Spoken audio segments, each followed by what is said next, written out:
is, can you make the point about Gabriela station? Something is changed from the previous day?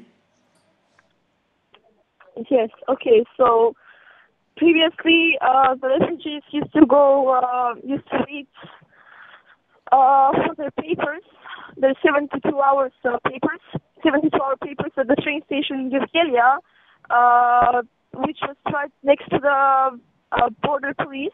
So the border police and the train station are next to each other. That's why the refugees used to wait at the train station in Gabriela to get their documents and to be registered in this country. But 3 days ago, when the blocking of the border occurred, the location, the registration location has been shifted to a place outside the town of Gabriela. So now it's very close to the border. Can you hear me? Yeah. Yeah. So now the registration and of the refugees is happening outside the town. As I said, in a far-flung place, which is like cut off from the city and from civilization. For the time being, they don't even have water access here. It's yeah. So some things have improved, such as the organization, and it's much more organized, and many more buses have been provided. So the state, the government has commissioned, has given the approval to three more bus companies to transport refugees. So now we have more buses transporting the refugees from the southern border to the northern border to Serbia.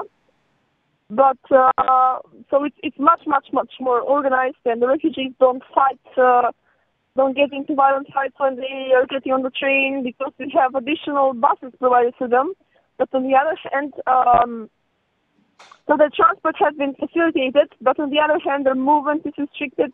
They cannot go to the town if they need something, and of course they need something. They always need something, like new shoes or new whatever, antibiotics.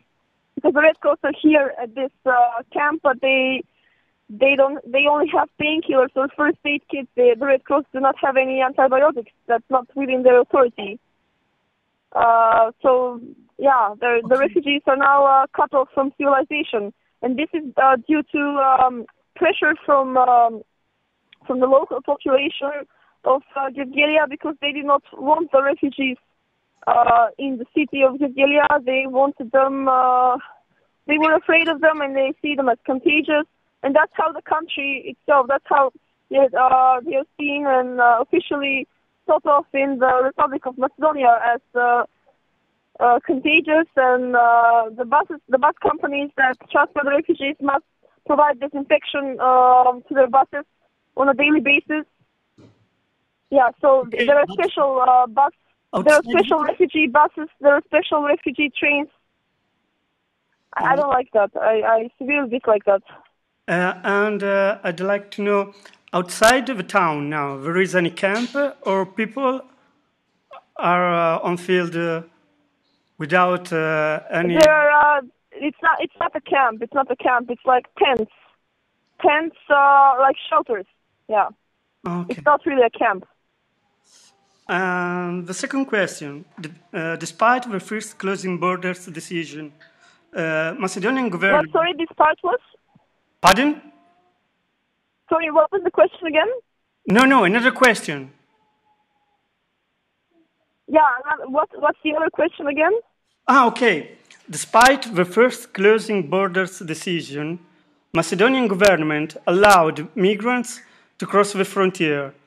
Can you tell us why, and can borders be blocked again?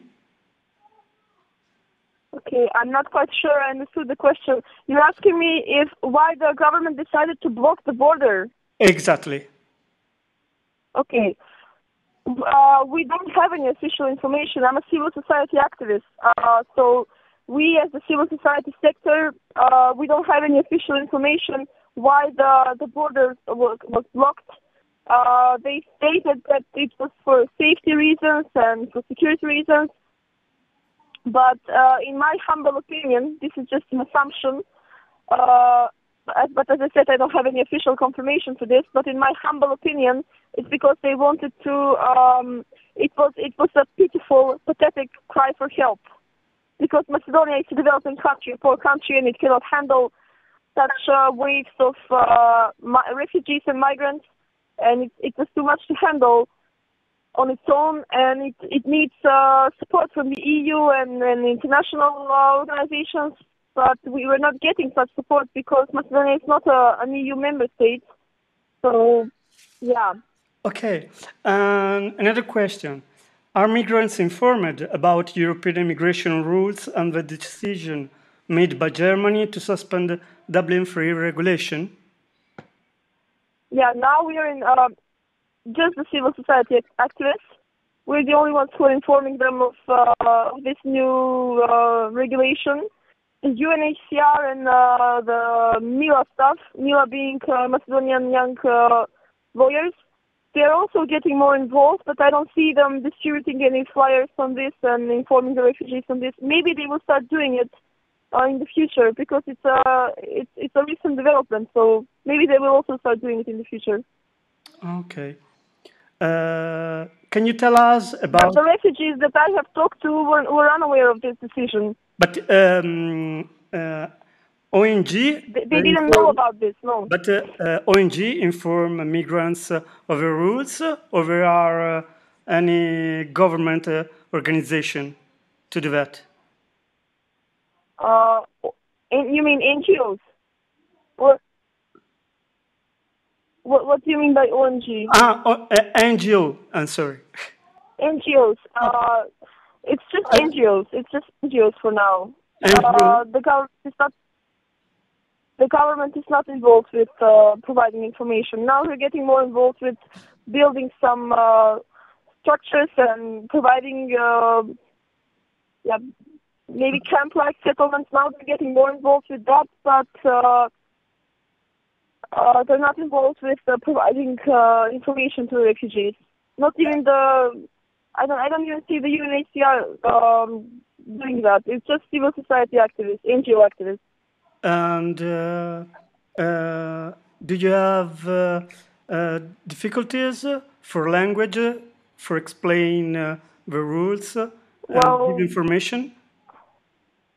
Well, I'm a linguist, so I don't. I mean, I've been in close contact with the refugees for 3-4 months now, so I also learned some Arabic, and I think they understand me. But also, like each group has a person, like a group leader who speaks more or less decent English, so they also understand English if you explain these things to them in English. Oh, okay.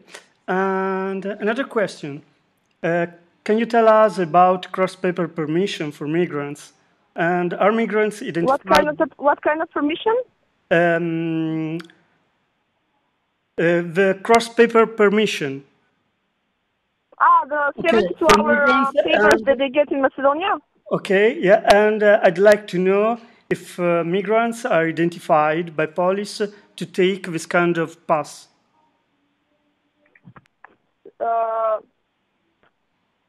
I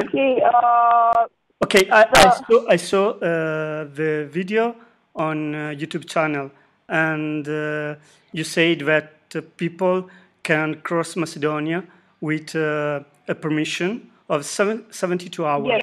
I'm talking about it. Yes, that's what I was talking about, the registration documents, the papers. That has been shifted from the border police, that is to say, from the train station. Now it's happening in that area that I mentioned outside of the town. Okay. And any people decide to stay in Macedonia? And if so, how many? No, they don't want to stay here. They see this country just as a transit zone, and they all want to go to the EU, and they know Macedonia is a poor country, so some people have sought asylum, around 30-40 people, but that's just they only had to do it because they had to stay in the country more than 3 days because they had to go to the hospital, so they had to seek asylum. But even these people, they all say that there is a way to still go to the EU, and they all say that they will go to the EU. Okay. They don't want to stay here. Which is the main route through Europe? You mean if they go through the Balkans, or? Yes, the final destination of these people. Which is the final destination? Most of them want to go to Germany. And then some of them want to go to Sweden and Holland, and the Netherlands, and Belgium as well. Okay. But most of them say Germany. And the final question, I'd like to know if you can tell us about your NGO and why did you decide to go to Gabriela station, and how many mates of yours are there with you? How many? What? Mates. 3. 3? You are 4 in total? 4? No. 4. You mean 4 people? Pardon? Can you repeat? Hello? No, I said. What? Okay. Can you want me to tell you about my NGO and how many what? How many mates? How many people of your NGO are there? Okay. So officially, I'm a member of the leftist movement Solidarity, but I only do coordination meetings with them in terms of the refugee crisis. So we have coordination meetings with the UNHCR and the Red Cross and the Ministry of Labor, etc., etc.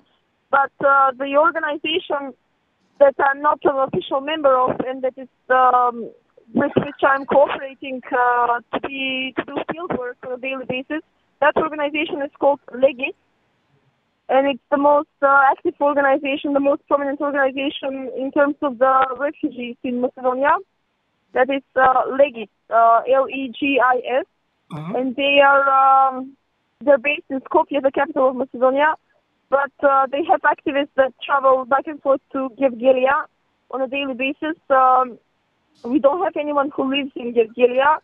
We have a Czech volunteer who is also cooperating with Legis, and his name is Richard, and myself also. But I also don't live in Gabriela. I live 50 kilometers away from Gabriela. So Richard and I travel to Gabriela every day. And officially, it's just the 2 of us that come to the border town of Gabriela, but to distribute food. But sometimes, like some days during the week, other people like they also try to volunteer to volunteer. So when it comes to this is the southern border. There aren't that many people who volunteer at the southern border. But when it comes to the northern border, the border with Serbia, Legis has more, I don't know, many, like maybe 10 people who are active there. And we send refugees by train from southern Macedonia, and we provide food to them and other supplies, hygiene, etc., etc. And our activists in northern Macedonia, northern border, meet them, talk to them. Okay, that's all for me. Thanks Thanks for your time and for your work in Macedonia. No problem. No problem. Good luck.